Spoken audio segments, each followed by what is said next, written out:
Hello, wonderful listeners. Our mini membership drive is off to a good start. Thank you so much to our 2 new donors. We had only asked for 5, so that leaves us with just 3 more before we can reach our goal. So if you're interested in helping us increase from a bi-weekly release schedule to a weekly release schedule, at least from June through August, or possibly even longer, then head on over to patreon.com/stargatezing. Thank you, and enjoy the show.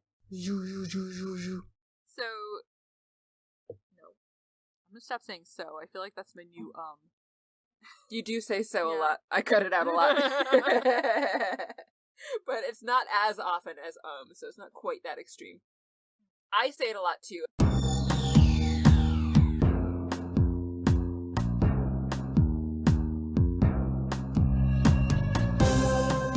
Welcome to Stargatezing, a Stargate gazing podcast. I'm your host, Kathy. And I'm your other host, Mary. And every other week, we discuss an episode of Stargate, beginning with Stargate SG-1. Hello. Hello. I was drinking just as you came in. I was like, oh no, is she here? I don't know what's going on. I am here. Pepper is gonna purr. I'm gonna try to see if we can hear her. Yes, please.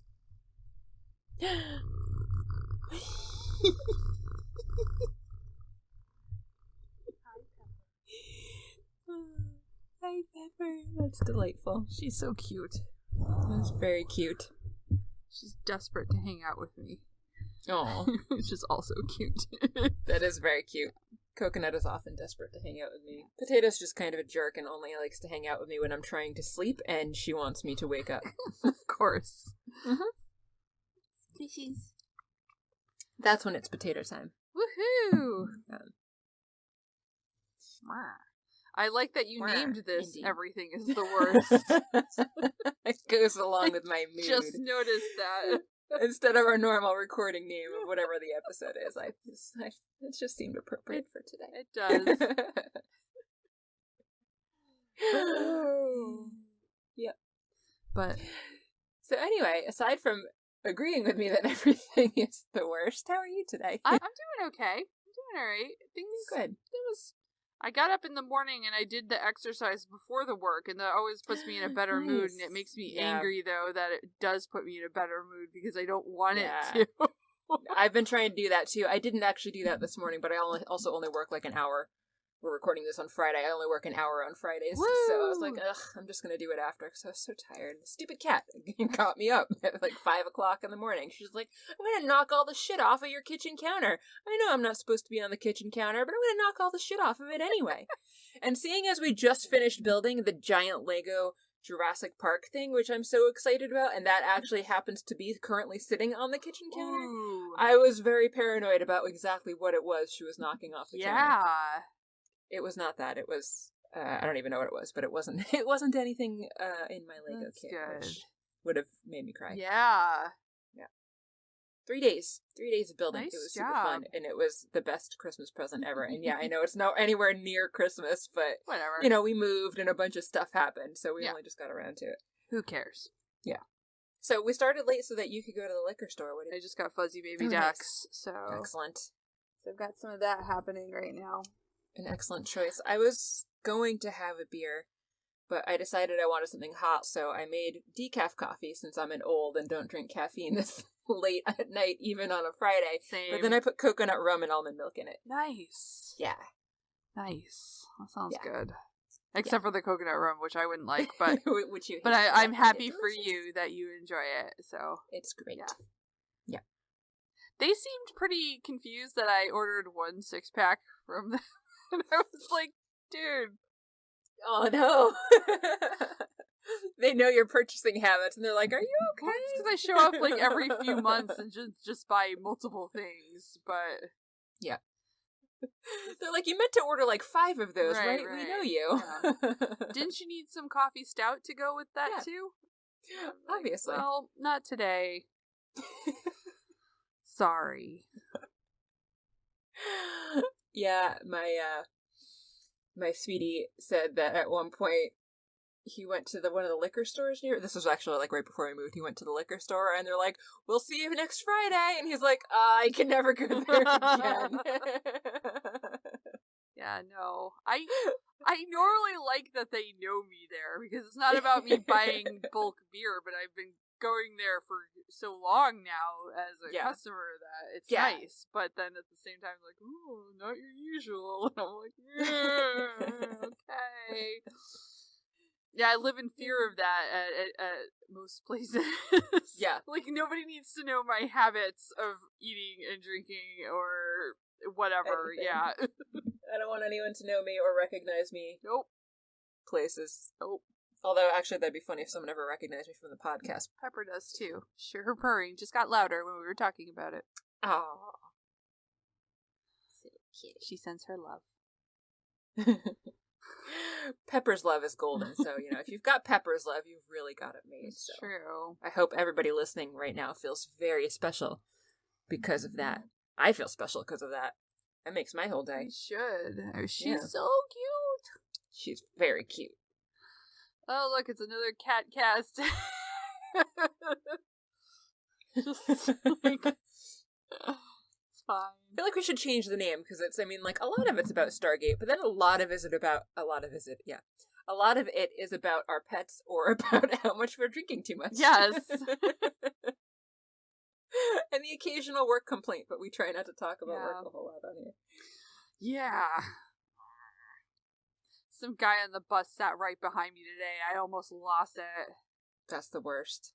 Ugh. That's obnoxious. So this is also the Kathy and Mary Complain About Shit podcast. It's a what's the word I'm looking for? Not versatile. It's a... This podcast contains multitudes, maybe? Multitudes. Mary complains about science. Kathy complains about people in general. The bus? Yes. Well, I meant like public people on the bus. Yeah. That sucks. So there was plenty of space. Like, he was separated. Yeah, it'd be one thing if it was crowded. Of course, then I would have just been off of that bus if that was me, and I'm sure you would have too. Yep. He got on, so it was like, he was on the second level, like, there's like 2 steps up in the back of the bus. So he was sitting in the front row of that one, and I was in the back row of the other one, and I was like, I get why I get that it feels more separated, but it's not. No, it is not. Absolutely. Go away. We're chattering longer than usual, but also I know that we have less to talk about today since it was apparently a clip show, so it's probably going to end up being the same length as always anyway. I wish I had more interesting things to say than complaining about the bus. There's not a whole lot else going on right now because if there's a pandemic, if you hadn't noticed, so work and podcast, and that's about it for me. I had my first telephone conversation with my doctor this week. Oh, really? I've had a couple of those, not too many. I think 2? 2, yeah. They're weird. It is weird. I don't like it. Yeah. But that's okay. It was just I had 2, and then I actually had to go to a doctor in person for one. I mean, I'm fine. It's like all preventive stuff and stuff that wasn't like really a big deal. I did even go to the dentist once, I think I mentioned, but that was like over the summer when things weren't too bad at the time. It's weird though. Makes me nervous. Dentist is actually on my list because I gotta go back, but I had a filling fallout in December. I'm sure everyone wants to know that. And no.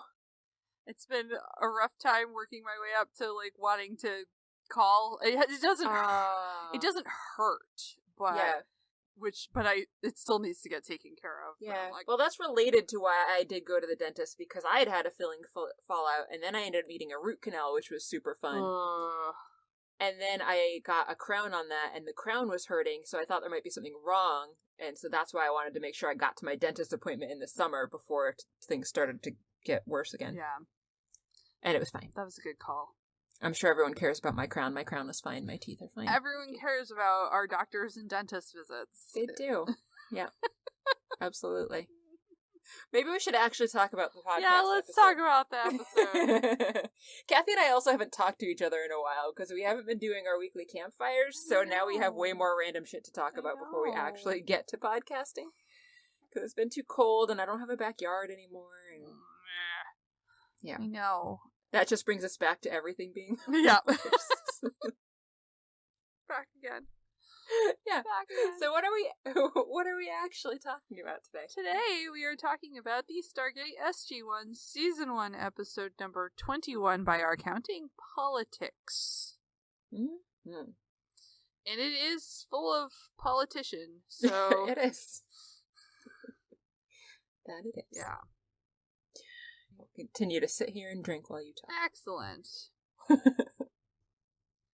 We mostly pick up kind of where we left off with the last episode. They're back on Earth, but they're still patching up Daniel's wound that he received from the Jaffa blast on the parallel world. Just a flesh wound. So they're in the infirmary. Daniel's repeating what he learned on the parallel world about the warning that the destroyers are coming. And he promises it was not a vision or a hallucination, that he was in an alternate reality. They are skeptical. Jack mocks him with the Wizard of Oz.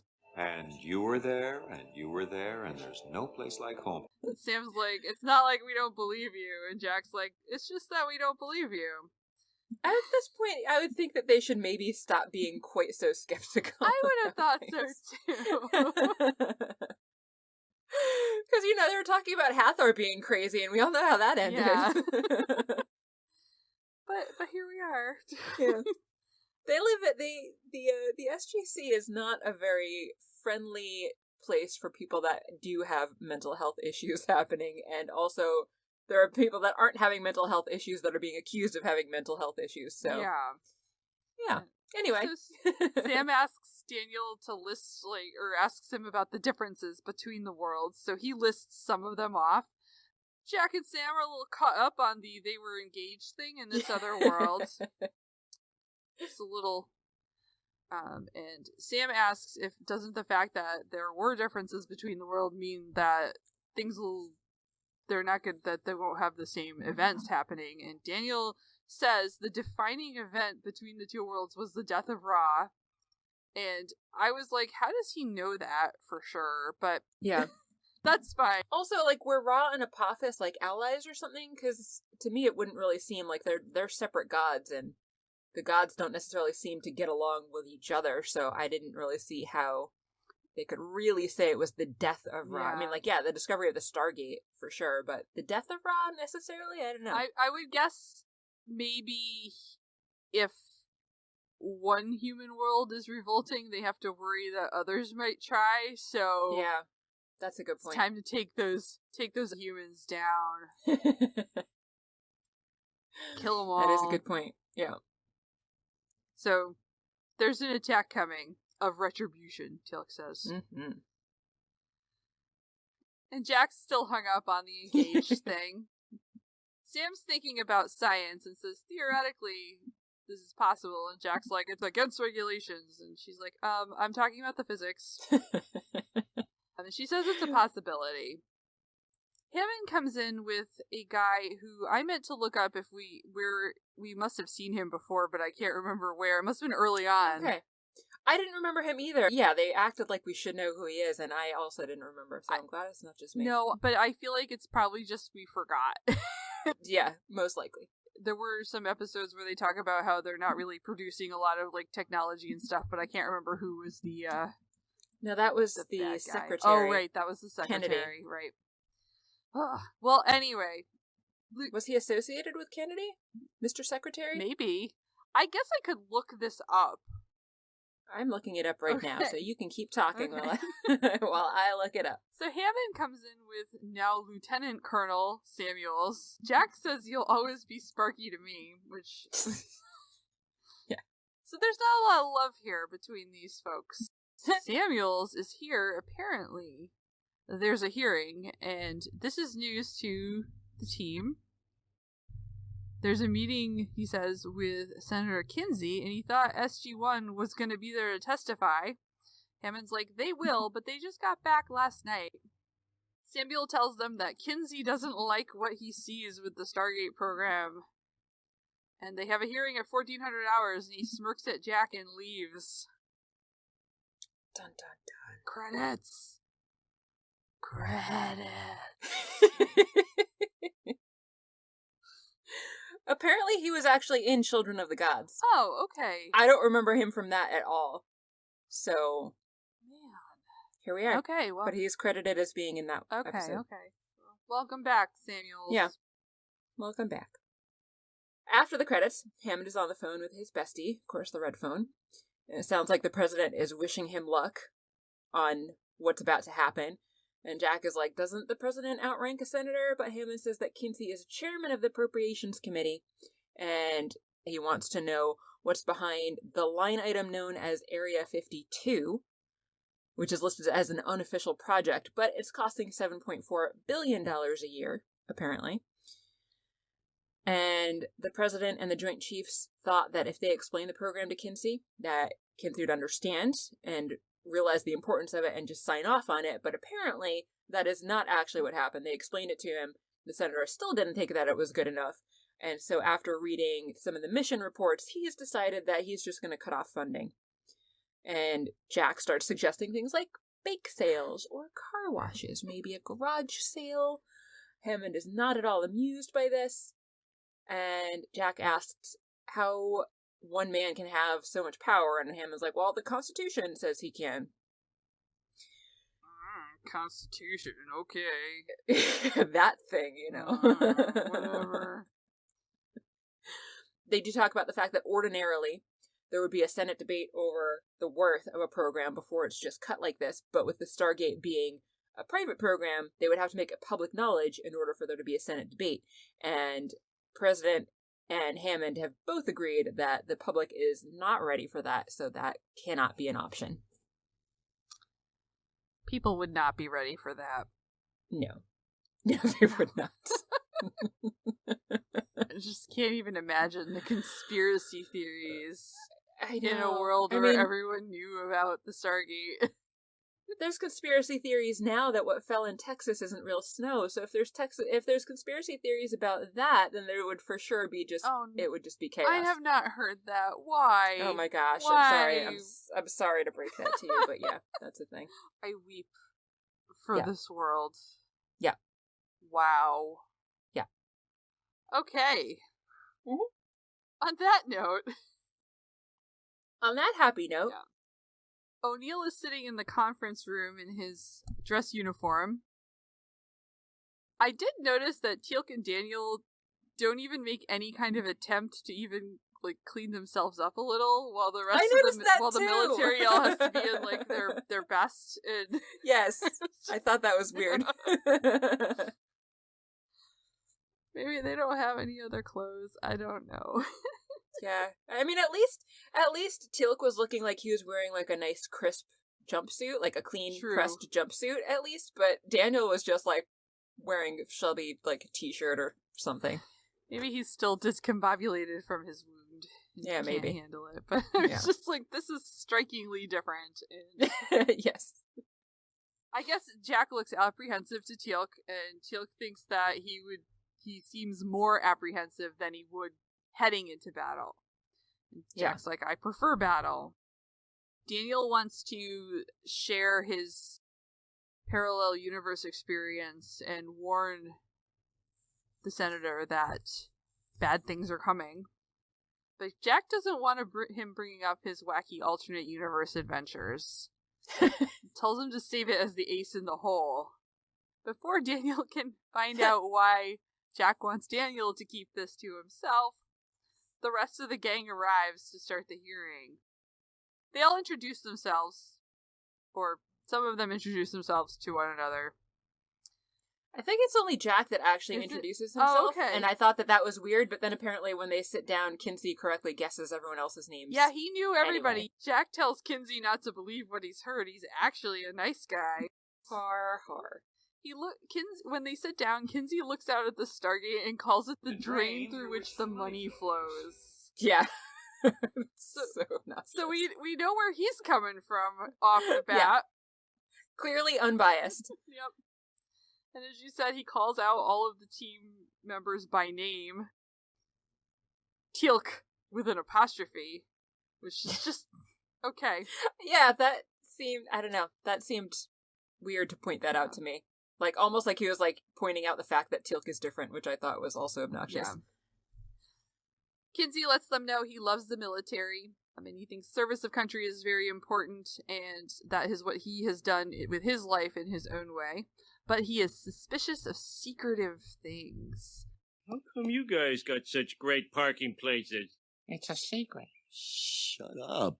That which grows in the shadow, but withers in the light of day, doesn't belong on the vine. It's very poetic. Yeah, because, you know, the government is for sure open about everything, so I can understand where he's coming from with this, that we shouldn't have this one secretive program while everything else is so open. Oh, yeah.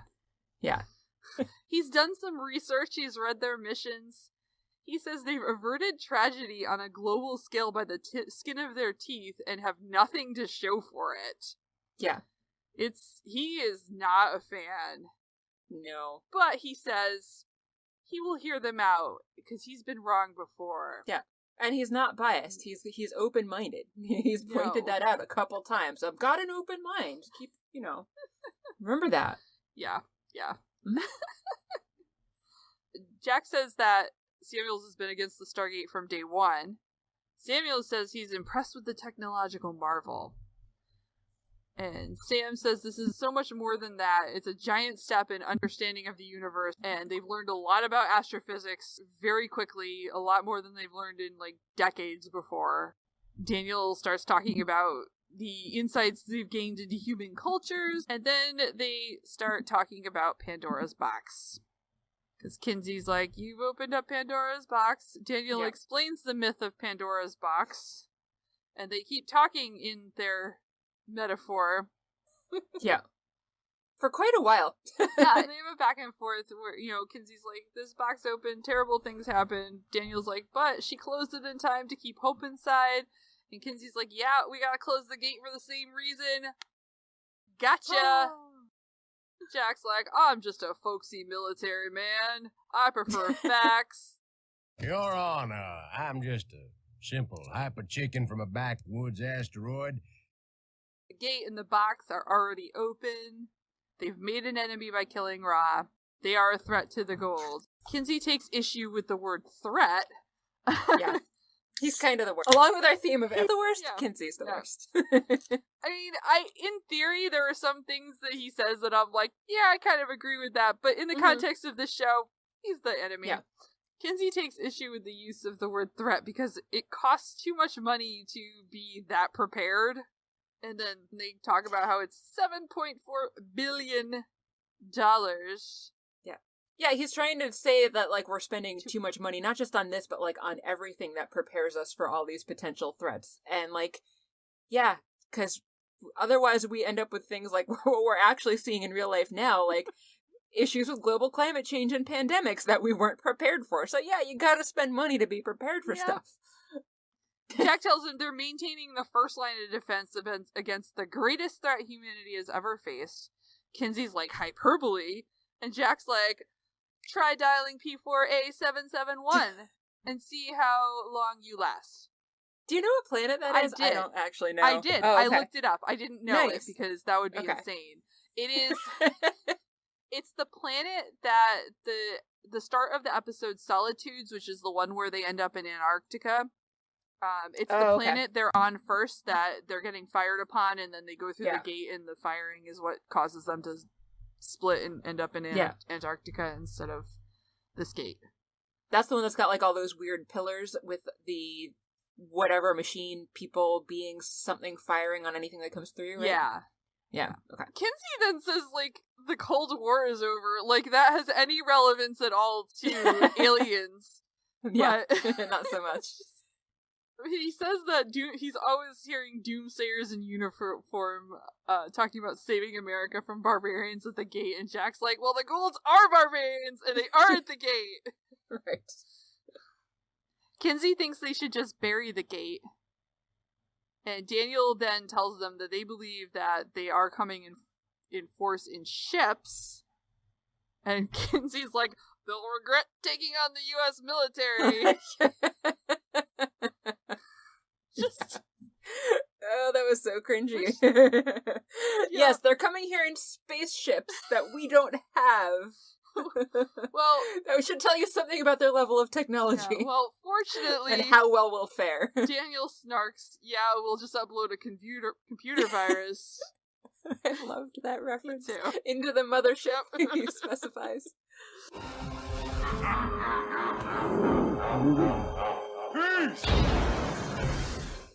That made me happy. So the team's basically arguing they're no match for this fleet of ships or whatever. Even one ship, I think, would probably do pretty good damage. Yes. Jack wants to know why Kinsey's here. He's clearly made up his mind. Jack gets up to leave. Kinsey tells him to sit down. Jack looks at Hammond, who nods, so Jack does sit down again. Way to follow orders, Jack. Kinsey claims again this is going to be a fair hearing, and that the president held the team up as a shining example of the fine work the SGC is doing, asks if they stand by their SG-1 record. Jack's like, yes, so Kinsey's like, let's go through it. Whew. Later, once briefcases have magically appeared, they start all the way back with episode 1 and the mission with Kowalski, talking about the Guald, as Kinsey pronounces it, and Jack interrupts him to point out the apostrophe, and then he tells Sam to tell him how to pronounce it correctly, and Sam is like, it's Guauld. And I thought we've already talked about how the fact that, like, nobody pronounces it that way, and everyone pronounces it a little bit differently, so for them to all of a sudden all care about pronouncing it as Guauld was bizarre, but also funny. Jack's just sticking it to Kinsey, because Jack has never enunciated it like that before. No, and even Sam doesn't enunciate it like that. Even Daniel doesn't enunciate it like that, and he's the one that's supposed to be the linguist, so they're all I like just thought it was the funny. Goulds or the Guaulds, or but right. Yeah.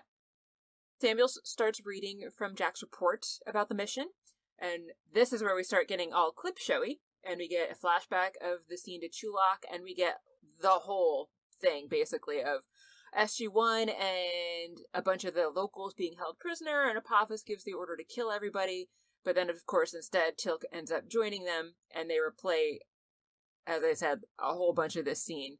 The whole battle, the whole escape scene.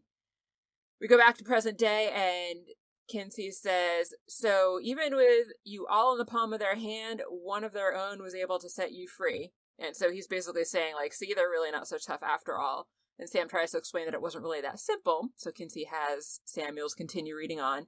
And so we go back into our flashback, and we're seeing where they flee towards the gate, and the aircraft are chasing them.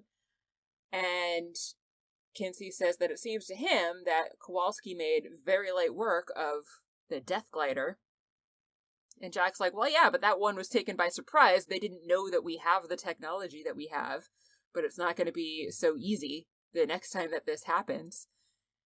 And Sam says that she doesn't really think that Kinsey appreciates exactly how much more advanced these people are than humans are, and that they were just taken off guard in that one instance. But Kinsey says that they got away with minimal casualties, so that's hardly the greatest threat that man has ever faced.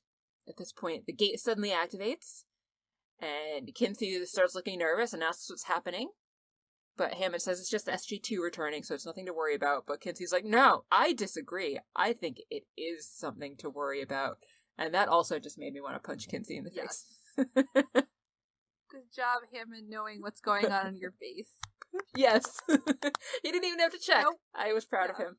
They're at their best today. Mm-hmm. Jack says to Kinsey that he seems to be under the impression the Gould aren't a military threat. And Kinsey's like, but you defeated them at every turn. And Jack's like, did you read all the reports? They did kill us once.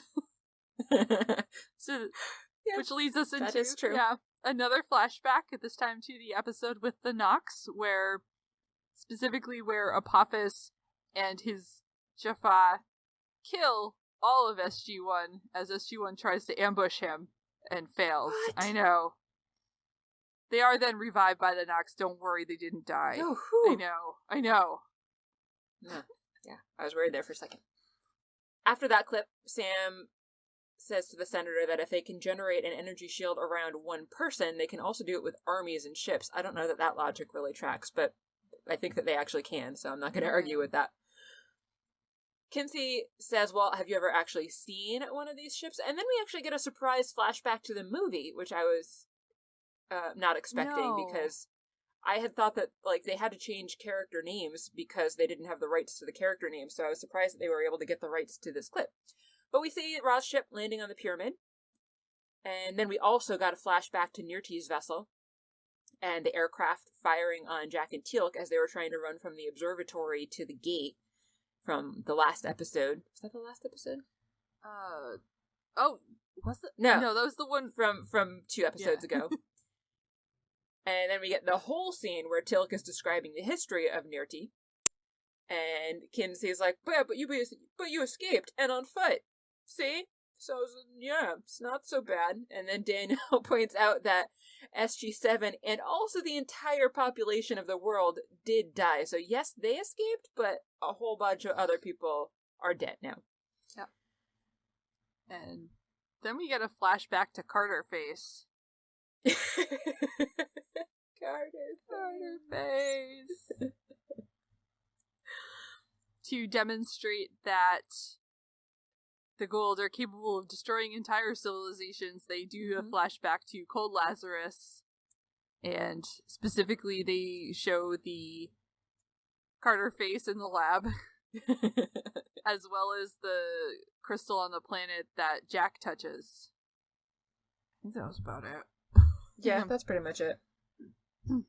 So, yeah, Jack said I'd call that a threat, and Kinsey says I admit they're dangerous. Teal'c's like, more than you know. I don't know why I said it like that. I guess that was... Because it's Teal'c, and we always try to talk like Teal'c does whenever... I don't know why, but we both always try to emulate him when we're talking about him. Because he's great. He is. I think that's why. He is. Kinsey asks, if they're so dangerous, why did Teal'c switch sides? Teal'c says, what is right cannot be measured by strength. Doing it again. I mean, he's got a good point. He says, they wanted freedom, like your world here values, this country values. Kinsey's basically like, that sounds like a you problem. Which was... Doesn't he, almost literally say that? Yeah, he's such a dick. I believe that's your problem, not ours. He really is. Teal'c doesn't really like this. No. He gets up and he says it will soon be yours as well. The Goa'uld are as powerful as they are evil, and they enslaved a galaxy of worlds. Kinsey's like, I only care about America. Teal'c's like, then you should heed the warning, because when the Goa'uld show up in force, your citizens will be among the first to die. Yeah. And he also, adds, and they will show up. Yeah. Kinsey's not here in this. No. He gestures to Samuels. Samuels goes on to back to their report/argument, whatever they're doing here. Lead into the next clip is what he's doing. Yeah.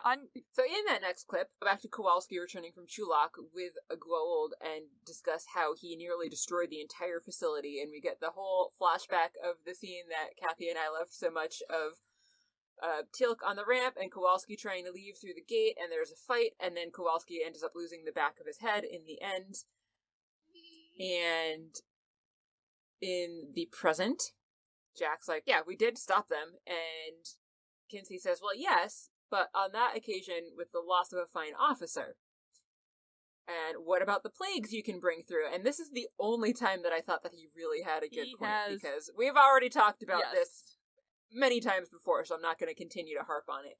But then we get a whole flashback of the Broca Divide, which of course I hated, so I'm not even going to talk about that one. Keep his gross rolly head in that episode. Yeah. Agreed. So Jack's like, well, we saved an entire race of people. I would call that success. But Kinsey argues that, well, if you hadn't found a cure so readily, and if that disease had gotten out into the general population, or if the effects weren't reversible, all of which are good points. So again, it's the only time I agreed with him. Kinsey points out that Jack almost died on another mission as well when he was infected by nanocytes. We flash back to Trippy Pizza Cake episode, which now I'm trying to remember the actual episode name. I don't know. I only know our names. Oh my god. Anyway, it's the one where the people only live for 100 days because they're being experimented on by the Gould, and Jack gets infected and is turning rapidly old. Yes. So there's... Your cat is snoring. Can you hear her? Oh I my can. god. Every once in a while I just hear... Pepper, wake up. Stop snoring. No, it's fine. It's adorable. It might bother someone. It's in the background. I don't think we want the kind of people listening to this podcast that would be bothered by a snoring kitty. Fair. Please enjoy the snoring cat. So they just play some clips from that episode. And then Kinsey's like, you almost lost containment, because one of the scenes they do play is when Carter's gloves dissolve while they're trying to study the virus, and then she rinses her hands for 2 seconds. And 2 seconds is not enough. So Kinsey's pointing out, you almost lost containment, and Carter's like, yeah, it tried to mutate in the lab, but after that, we destroyed everything. We destroyed all the samples, it sounds like they destroyed all the equipment, too, that, touched it. And that's... Okay.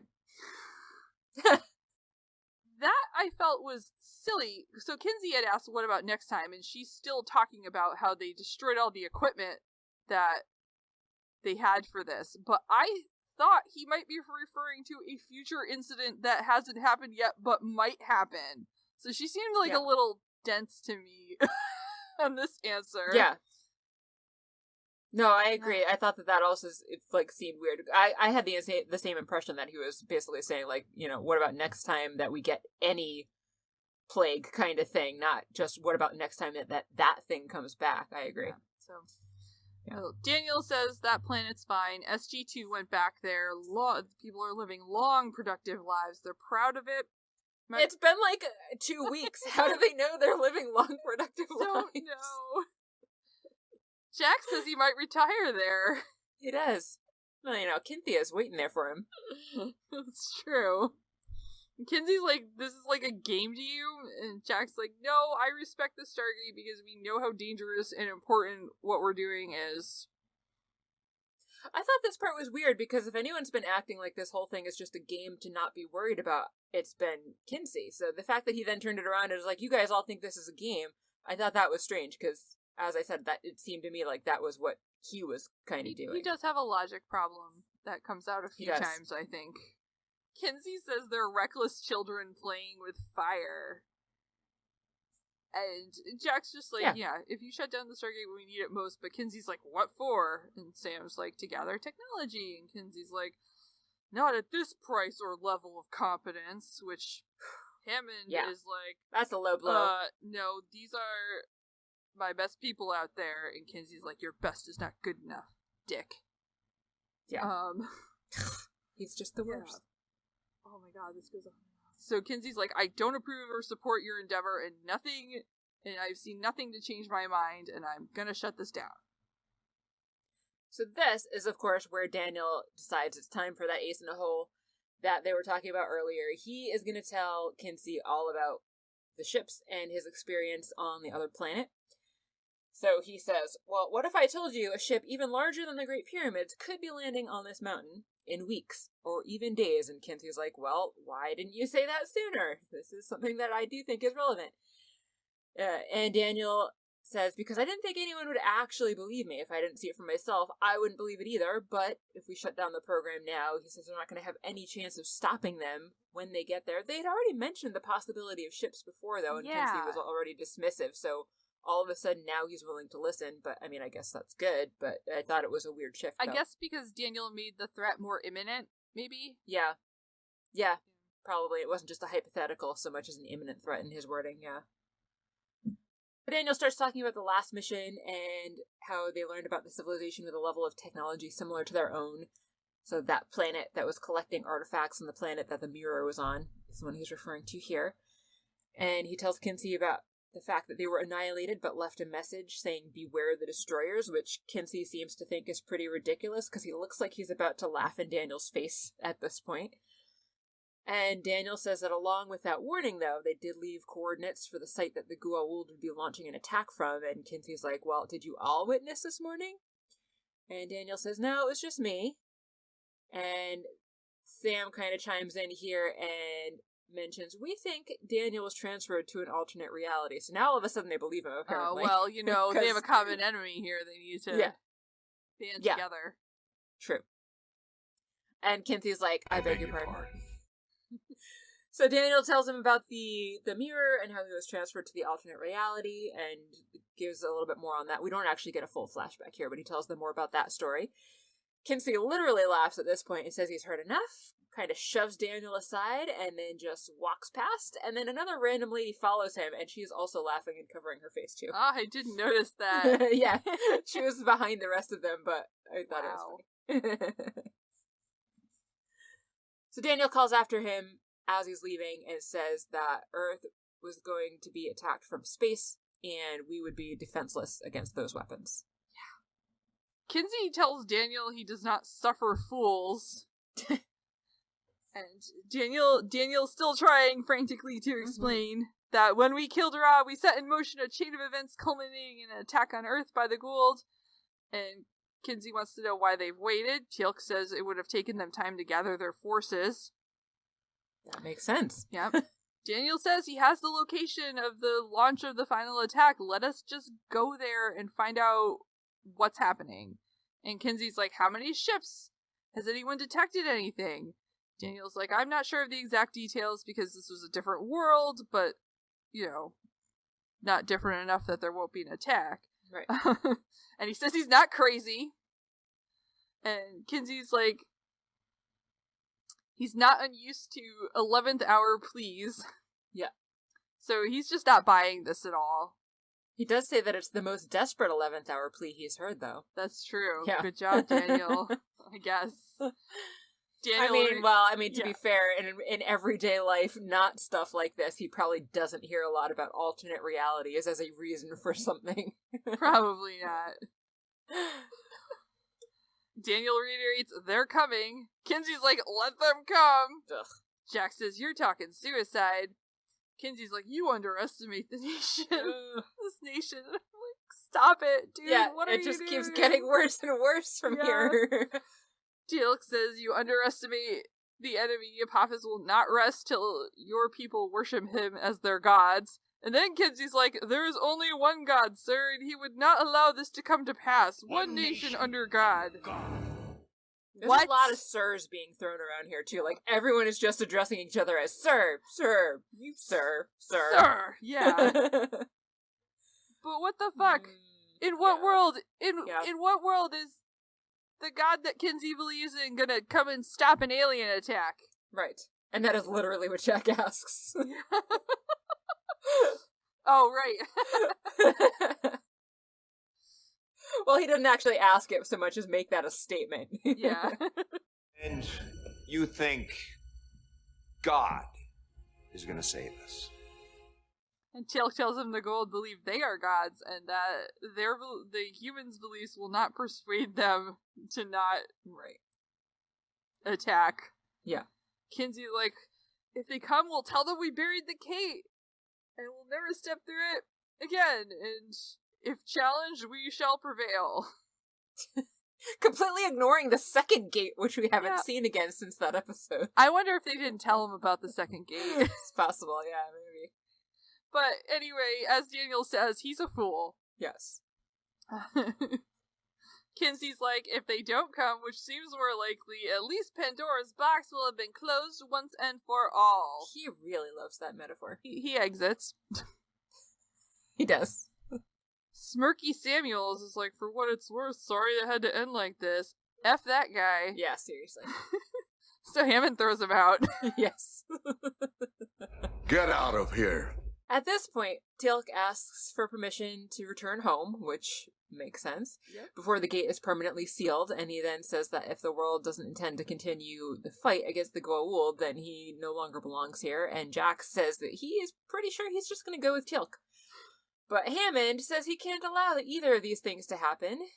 And Sam tries to remind him that there are a couple SG teams off-world. And he's like, yeah, well, we'll keep the light on for them, but the program is done immediately, so no one's going anywhere. Which I thought was super shitty to not let Teal'c go home. Yeah, what the hell? Does it really take that much more energy? Like, is anybody really going to crack down on it, like, or even notice one last dial-out to just let this one guy go home?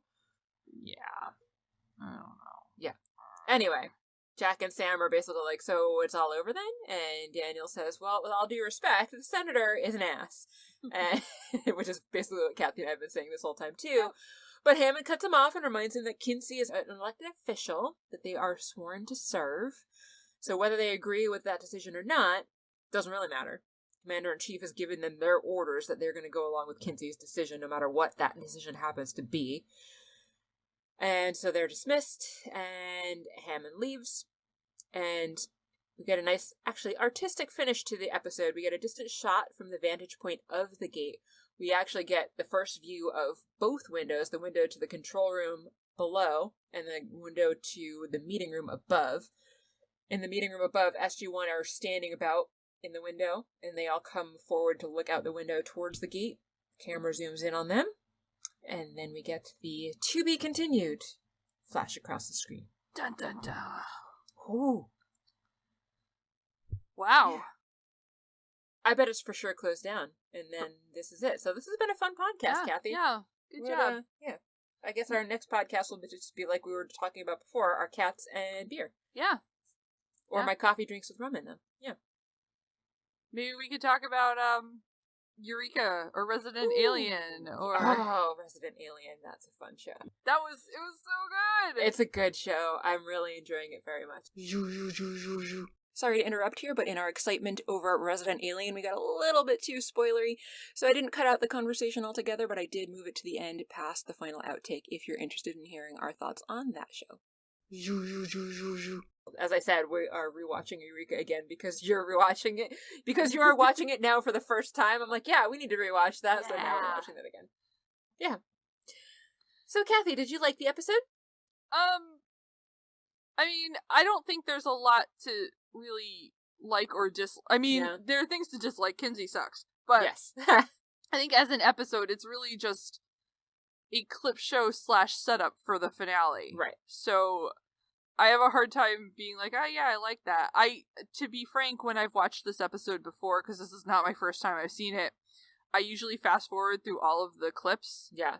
And just watch the conversation. But then the conversation is so infuriating because Kinsey's such a dumbass that I guess I don't like it. Yeah. That's where I land on that. So yeah, there's just not a lot to grasp onto to decide either way anyway. Yeah, I'm not generally a huge fan of clip shows. Sometimes I like them, depending on how they're done, but I generally don't like them, unless they happen to be, like, I don't know, somehow really entertaining. And I can't even think of any exceptions to that right now that I really enjoy as clip shows, so. And then the fact that it was all about politics and the political atmosphere being what it is right now, it reminded me of stuff happening now, and it just stressed me out. So it was like stressful, non-clip stuff, and then annoying clip stuff. So I didn't hate it. I probably enjoyed it more than some of the other episodes that we've seen that I have blatantly complained about, but I didn't think it was all that great of an episode either. I also thought it was really early to be having a clip show. Like, we're not even all the way through the first season yet. I didn't feel like we needed a clip show at this point. No, although I think I appreciated it more as we're watching it weekly versus or bi-weekly, depending on how we want to. That's a good point. We watch it. We record every week or every other week, depending on our schedules. So that's a really good point too. So going through it more slowly. It was. I don't want to say nice to have the reminders because we also talk about this show every week. So but as if I were watching it on TV and seen it week by week. I guess is what I'm saying, because every other time I watch the show, I just binge the crap out of it. And, so it was, if I had been watching it as it aired, it might have been nice to have the reminders. And to that point, we don't even remember who Samuels is, and we only watched that episode like a couple months ago. Yeah, so that is very true. So maybe we do need a clip show. I don't know. So here we are. Yeah. So what is it? I can't believe we're already almost at the end of the season. Like, this is the last episode of the season coming up. Yep. We've made it through a whole season after this next episode. That's bananas. It is bananas. So what do we have? That's up noodles, next? as they would say on one of the other podcasts I listen to. Noodles? Noodles. I have not heard that one before. It's because it's apparently something the host just said at some point, and now they say it all the time. Nice. Yeah. Should we talk about what's coming up next? Yes, we should talk about what's coming up next. What's coming up next is the final season. What's coming up next? Wow, is getting ahead of ourselves. We're 10 gonna- years in the future now. We're gonna skip right to season 10. You're gonna be a little confused, guys, but just run A with lot's it. happened, but yeah, just go with it. Don't ask who. I don't even remember the guy's name.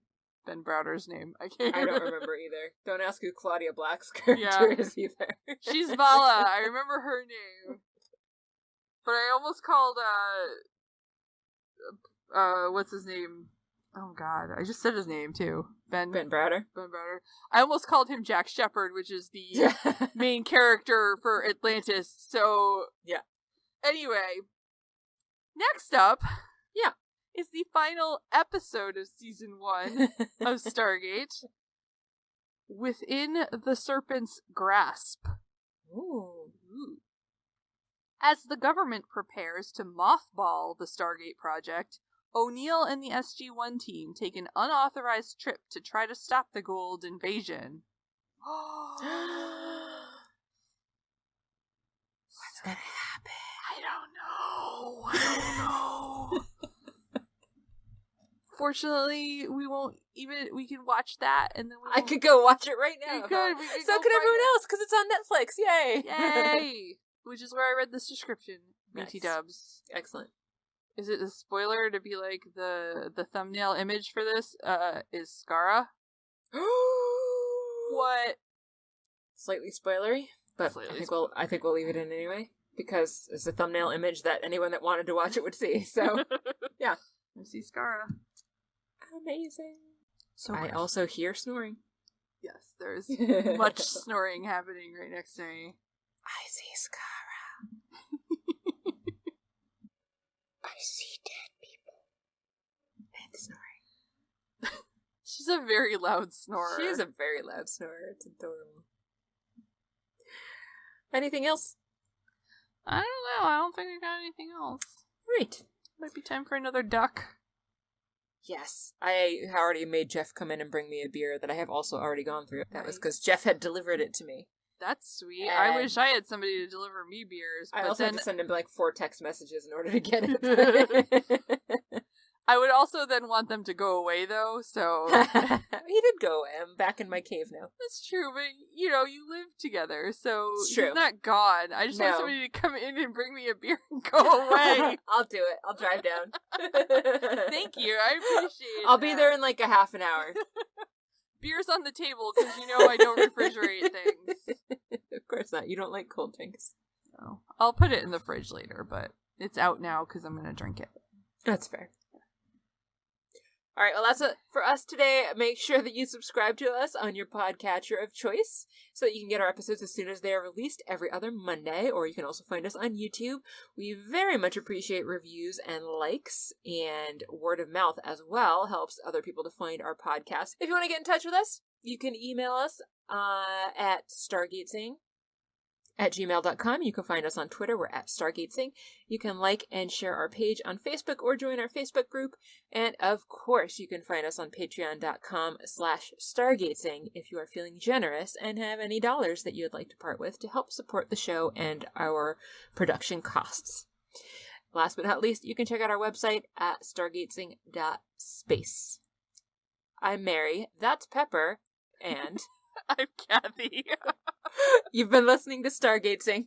The end. The end. Squishes.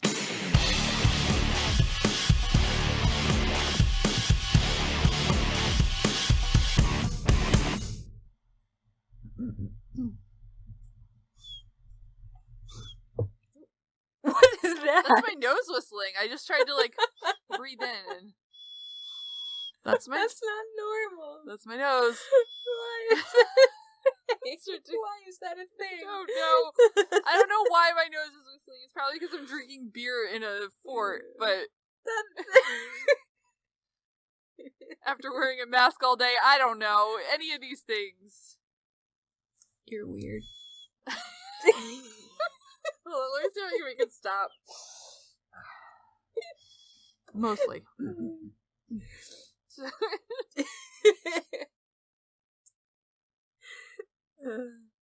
Now I'm literally crying. Sorry. It's all good. Now I'm sniffly because I was crying because I was laughing so hard. And also now I've switched to drinking beer, so that's also going to make me sniffly. So the resident alien, though, I was inclined at first not to enjoy it because of the way the alien just flat out kills the actual doctor he's impersonating.